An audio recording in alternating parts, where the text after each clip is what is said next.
ശബരിമല സ്വർണ്ണക്കൊള്ള കേസിൽ മുൻ ദേവസ്വം മന്ത്രി മുതിർന്ന CPM നേതാവുമായ കടകംപള്ളി സുരേന്ദ്രനെ പ്രത്യേക അന്വേഷണ സംഘം ചോദ്യം ചെയ്തു.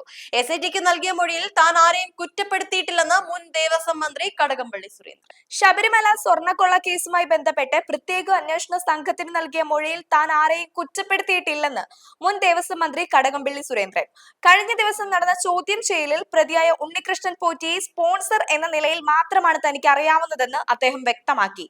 ദ്വാരപാലക ശില്പങ്ങളിൽ സ്വർണം പൂശാൻ ചെന്നൈയിലേക്ക് കൊണ്ടുപോകുന്നതുമായി ബന്ധപ്പെട്ട് സർക്കാരിന് അപേക്ഷകളൊന്നും ലഭിച്ചിട്ടില്ലെന്നും ദേവസ്വം വകുപ്പിന് ഇക്കാര്യത്തിൽ അറിവില്ലായിരുന്നുവെന്നും അദ്ദേഹം മൊഴി നൽകി.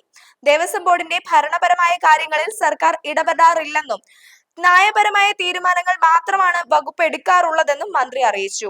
അന്വേഷണ സംഘം ചോദിച്ച എല്ലാ ചോദ്യങ്ങൾക്കും വ്യക്തമായ മറുപടി നൽകിയിട്ടുണ്ടെന്നും അദ്ദേഹം മാധ്യമങ്ങളോട് പറഞ്ഞു. അതേസമയം കേസിൽ റിമാൻഡിൽ കഴിയുന്ന മുൻ ദേവസ്വം ബോർഡ് പ്രസിഡന്റ് പത്മകുമാറിന്റെ ജാമ്യാപേക്ഷ കോടതി തള്ളുകയും റിമാൻഡ് കാലാവധി നീട്ടുകയും ചെയ്തിട്ടുണ്ട്. കൂടുതൽ ഉന്നതരെ വരും ദിവസങ്ങളിൽ ചോദ്യം ചെയ്തേക്കും.